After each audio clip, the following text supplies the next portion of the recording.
3 juin 1988. Mais enfin, c'est si fou, tout cela. Où est-ce que cela va? 6 juin 1988. Le corps est en train d'apprendre la loi physique nouvelle. En fait, voilà plus de 6 ans qu'il est en train de l'apprendre. Point d'exclamation. C'est à la fois effrayant, insupportable ou suppliciant et fabuleux. Fabuleux. Il faut un abandon complet, en italique, de tout le vieux système sensoriel. Vertèbres, nerfs, ligaments, etc., etc., jusqu'aux atomes. Cet abandon complet est un acte tout à fait comparable à celui de mourir, mais on meurt longuement et consciemment.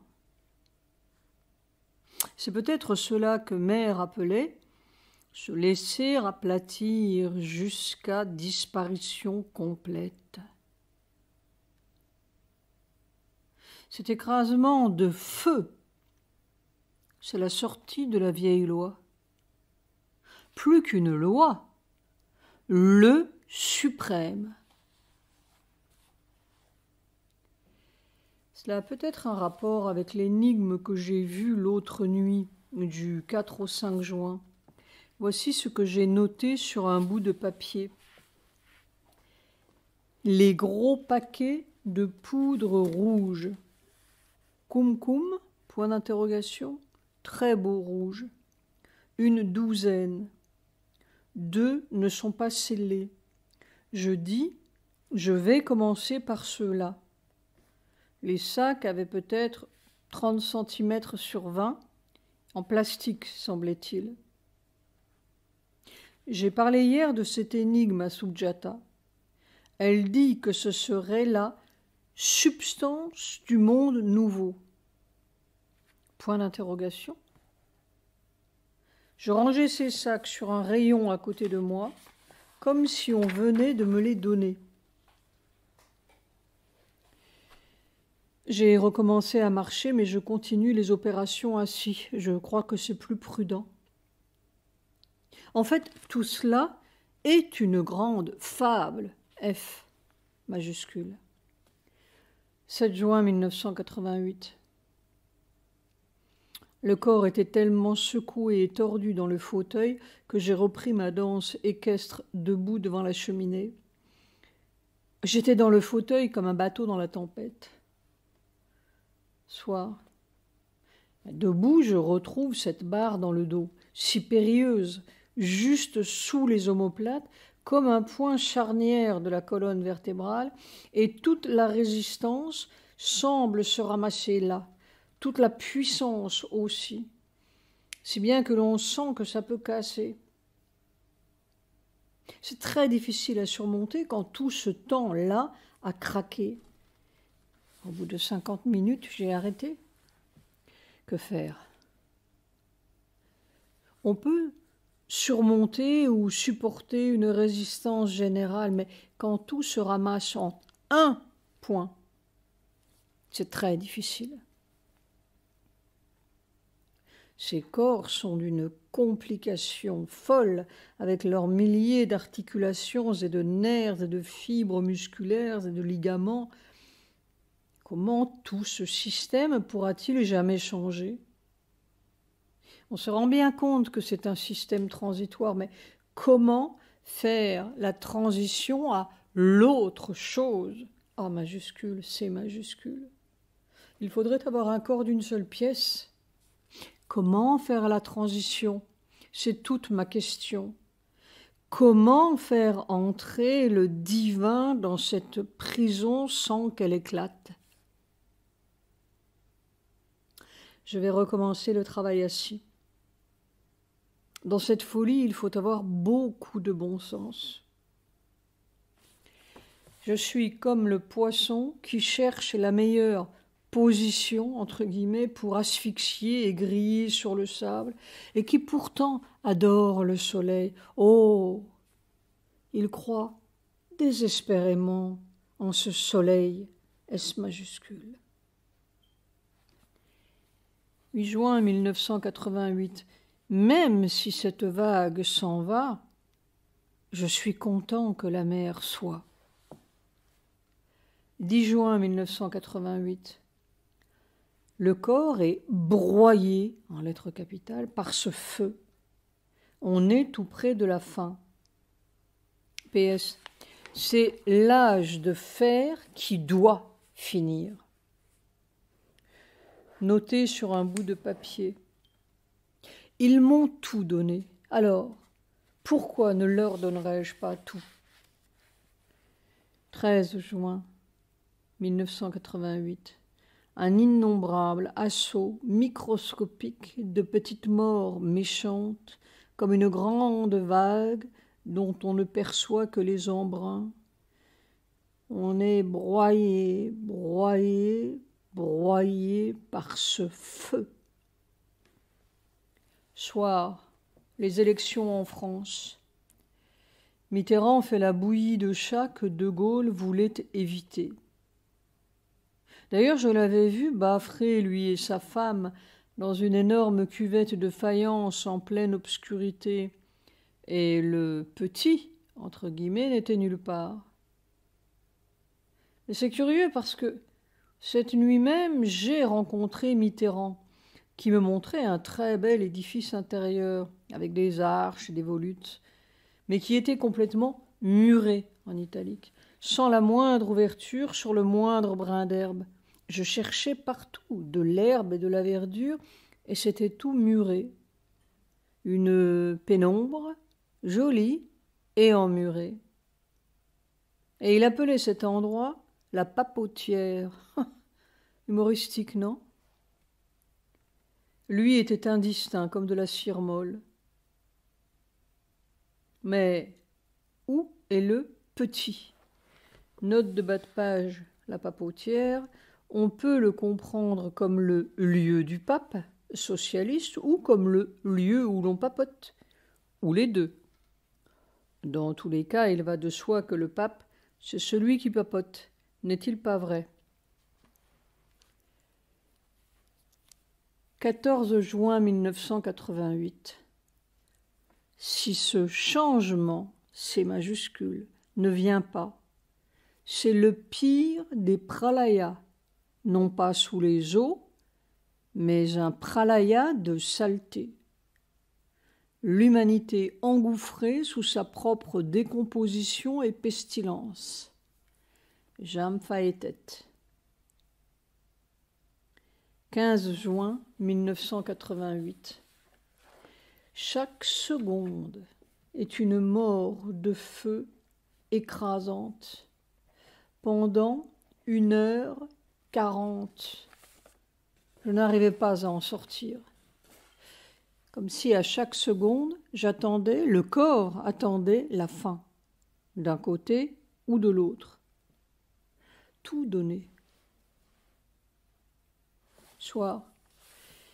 Le corps sait que c'est toi, T majuscule, et pourtant il y a toute la douleur de la mort. S'il ne savait pas que c'était toi, probablement il mourrait. Chaque fois, à chaque seconde, il faut remplacer la mort par toi. C'est l'un ou l'autre. Donc d'une certaine façon, on peut dire que la mort est une illusion, entre guillemets, à dissoudre par le feu. Illusion, ou plutôt fausse réalité, à remplacer par la vraie, la seule réalité, R majuscule, brûlante. Brûlante égale qui brûle la mort. C'est la mort qui a de la douleur. Le corps est un bûcher de Dieu. Tu es, en italique, ou tu n'es pas. Probablement c'est ce que Sri Aurobindo entendait quand il disait que le sacrifice védique était un processus de divinisation. On peut dire que c'est un effrayant supplice. Et pourtant, c'est toi. C'est le supplice de la mort, de ce mensonge qu'est la mort. En fait, je retrouve l'histoire védique dans mon corps. Un étage après l'autre dans mon dos se démolit et se tord et se gonfle. C'est une plaie. Et Sujata me demande « Comment se fait-il que moi, près de vous, je ne perçoive pas ce pouvoir dans mon corps ?» Si elle le percevait, elle percevrait toute la mort qui est dans son corps. Elle serait pleine de plaies et de bosses comme la terre. Il faut faire un trou dans la mort. Après, on percevra autre chose. Les pouvoirs spirituels, entre guillemets, peuvent faire de brillantes choses dans le donjon, des majuscules, même des miracles, entre guillemets. Mais ce ne sont rien que des illuminations et des miracles dans un donjon. Moi, entre guillemets, je ne veux plus de murs. C'est autre chose. C'est le miracle, M majuscule, qui n'a plus besoin de miracle ni d'illumination. Ce sera tout miraculeux et illuminé. Les miracles, entre guillemets, c'est pour ceux qui sont dans la prison. Mais quand il n'y a plus de prison, je dis un mur à traverser, mais il serait peut-être plus exact de dire c'est un écran physique qui doit être retiré. Et quand il ne sera plus là, tout sera autrement. Ce sera un phénomène terrestre. Ce n'est pas une merveille, entre guillemets, à ajouter à la panoplie humaine. C'est un mensonge à enlever. 16 juin 1988. Il va, en italique, se passer quelque chose. Sans date. Il faut laisser cette masse de feu fabriquer son propre miracle. Toute cette matière que nous connaissons, ces organes, ces os, ce fonctionnement, va à la désintégration. C'est seulement une question de temps et on peut gagner 30 ou 50 ans de plus sans que cela change grand-chose. Sinon que l'on aura davantage de temps pour changer cette désintégration en autre chose. Est-ce que cette désintégration peut servir de passage à autre chose, être utilisée comme passage à autre chose, s'accepter en quelque sorte, mais dans le sens positif d'un inconnu ou d'une matière inconnue en laquelle elle doit se changer ou à laquelle elle doit livrer passage. Se désintégrer en avant, comme Mère disait, se défaire en avant. Point d'interrogation. Ou bien il y a un mur à traverser et ces mêmes matériaux peuvent-ils servir en obéissant à une autre loi que nous ne connaissons pas et qui changera toutes les modalités de leur fonctionnement.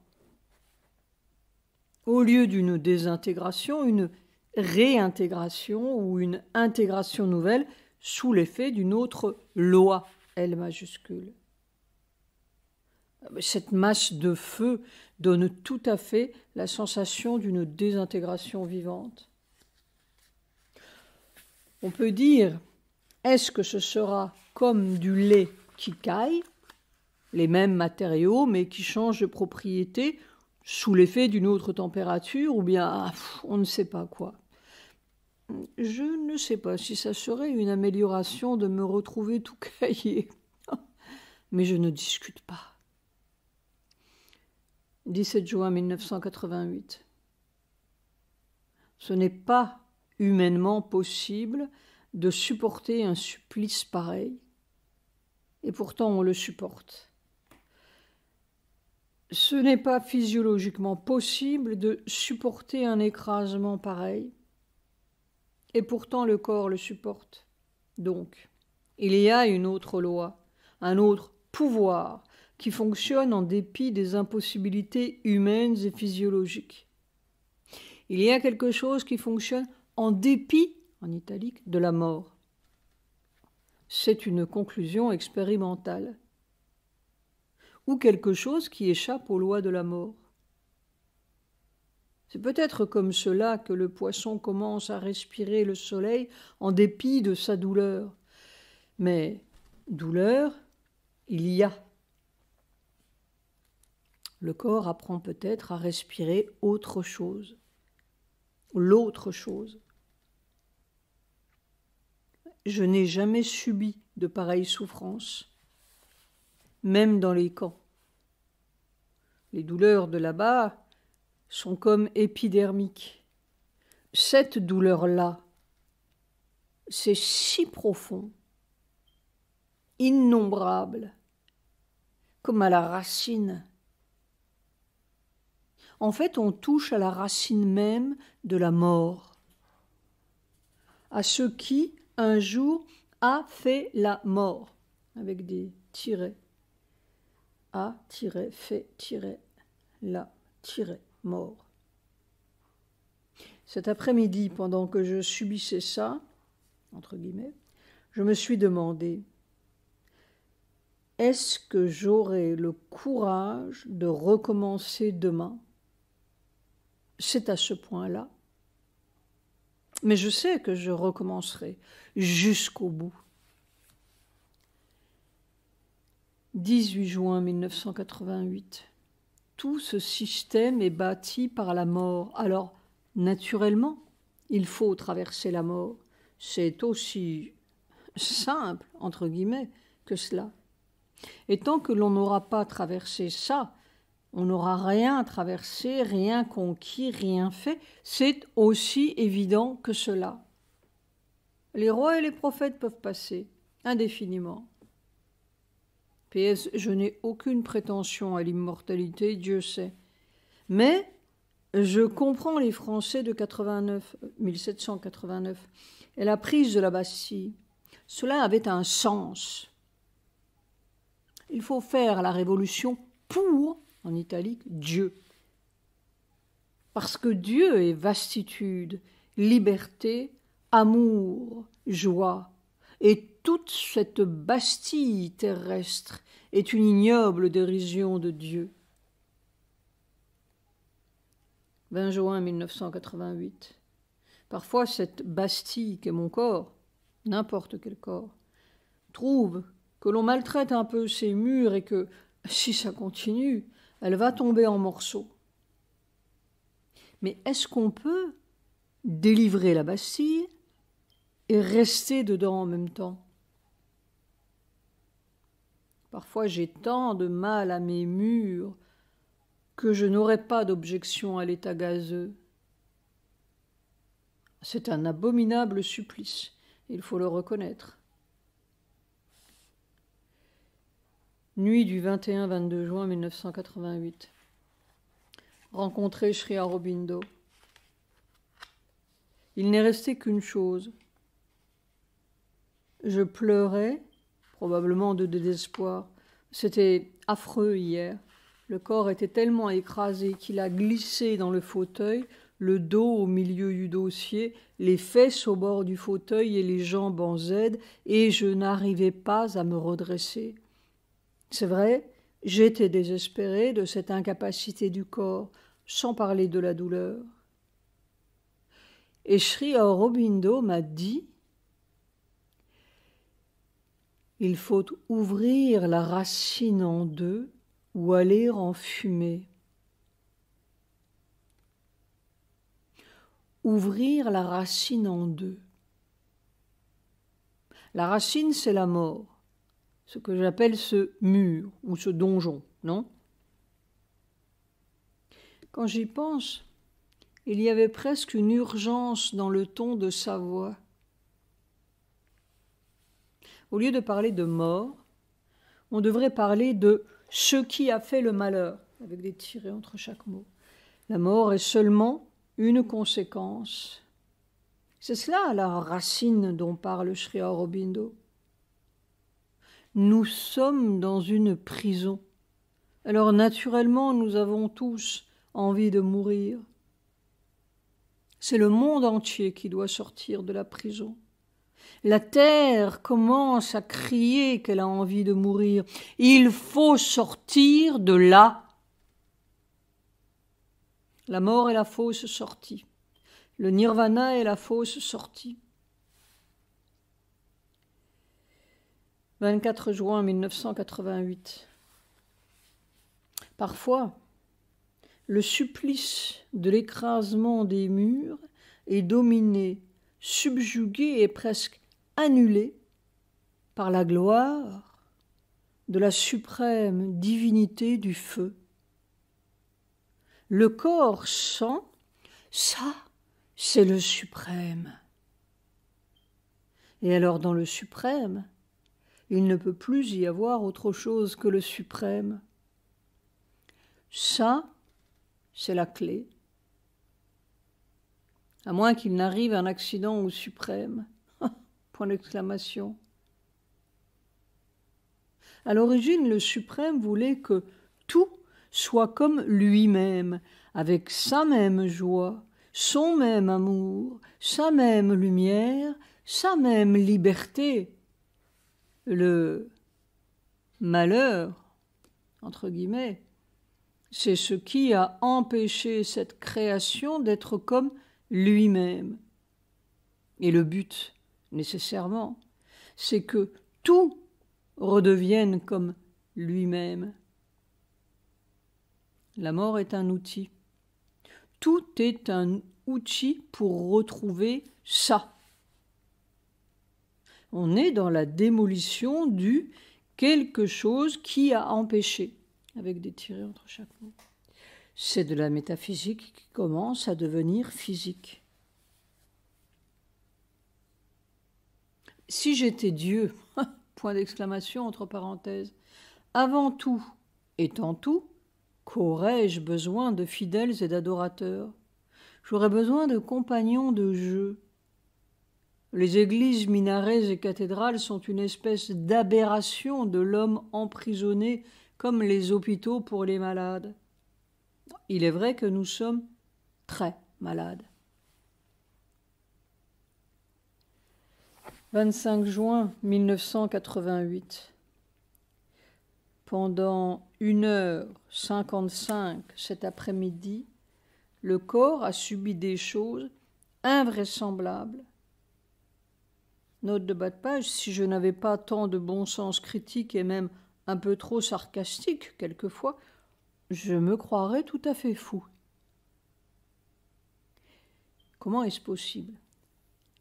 Ce n'est pas le body qui tient, il est tenu par Sri Aurobindo. Le débarquement, entre guillemets, ne doit pas être loin. Où est la trouée? C'est peut-être la même chose.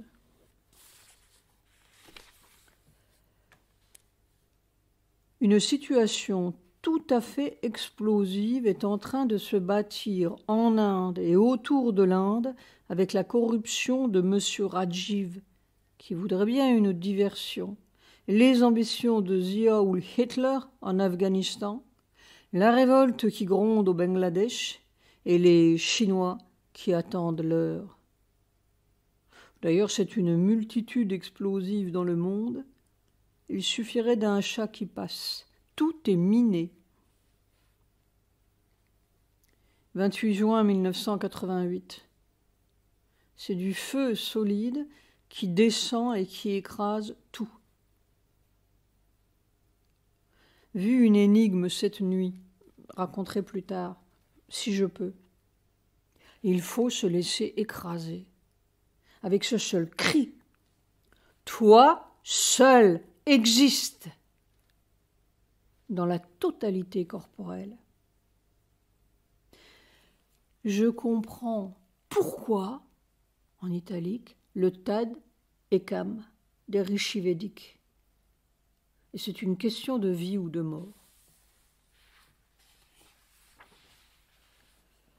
Juillet, chronologie des événements mondiaux. 3 juillet, Iran. Un Airbus A300 d'Iran Air est abattu par erreur au-dessus du détroit d'Ormuz par le croiseur américain USS Vincennes. 290 personnes, dont 60 enfants, ont péri. 4 juillet, Iran. L'imam Khomeini proclame la guerre contre les États-Unis et leurs alliés en demandant que tous les efforts du pays soient dirigés vers le front. 5 juillet, Tunisie. C'est le premier pays arabe à ratifier la Convention des Nations Unies, citation, contre la torture et autres peines ou traitements cruels, inhumains ou dégradants. 6 juillet, Grande-Bretagne. Une explosion suivie d'un gigantesque incendie a détruit la plateforme pétrolière Piper Alpha en mer du Nord, faisant 167 victimes. 8 juillet, Inde. Un accident ferroviaire au Kerala fait plus de 100 morts. 8 wagons bondés de voyageurs ont plongé dans le lac Ashtamudi. 9 juillet, France. Les 20 premiers réacteurs nucléaires de 900 MW construits en France présentent des points de faiblesse au niveau des générateurs de vapeur. URSS. Quelques 20 000 Azéris vivant en Arménie se sont réfugiés en Azerbaïdjan. Inversement, 7300 Arméniens ont quitté l'Azerbaïdjan depuis le début de l'agitation nationaliste en Transcaucasie. 10 juillet, Chine. Le Dalai Lama est invité à Pékin à condition que ne soit pas abordée la question de l'indépendance du Tibet. 11 juillet, Grèce. Un commando terroriste attaque le navire de croisière City of Poros. 12 passagers sont tués. 13 juillet, Afrique du Sud. Les autorités décident de mettre un terme à toute discrimination raciale dans les trains de banlieue. 14 juillet, France. François Mitterrand annonce la construction de la plus grande et la plus moderne bibliothèque du monde. 18 juillet, Iran. Le gouvernement accepte officiellement la résolution 598 du Conseil de sécurité de l'ONU exigeant un cessez-le-feu immédiat dans la guerre du Golfe. Égypte. Un phénomène tectonique entraîne l'enfoncement du delta du Nil de 50 cm par siècle, enfoncement accentué par une élévation du niveau de la mer et l'absence d'alluvions due au barrage d'Assouan. 22 juillet, Birmanie. À la suite de 6 jours d'émeutes et de pillages à Prom, ville située à 270 km au nord-ouest de Rangoon, le gouvernement proclame la loi martiale. 23 juillet, Grande-Bretagne. En Irlande du Nord, une famille est tuée, par erreur, par des terroristes de l'IRA. 24 juillet, USA. Le président Ronald Reagan applique des sanctions commerciales, environ 200 millions de dollars, au Brésil, en raison du refus de ce pays de protéger les brevets de sociétés pharmaceutiques américaines. 26 juillet, Chine. Plus de 1000 personnes sont mortes à la suite de très fortes chaleurs. 27 juillet, Birmanie. Tunti est élu Premier ministre par l'Assemblée nationale. Une flambée de violence se produit dans le nord du pays à la suite de la nomination du général Sein Lwin. 29 juillet, Inde. Dans la capitale New Delhi, une épidémie de choléra et de gastro-entérite a fait plus de 600 morts. 30 juillet, Italie. Ne pouvant plus accomplir sérieusement sa tâche de magistrat, Giovanni Falcone, le juge le plus connu du pool antimafia de Palerme, demande son transfert dans une autre région.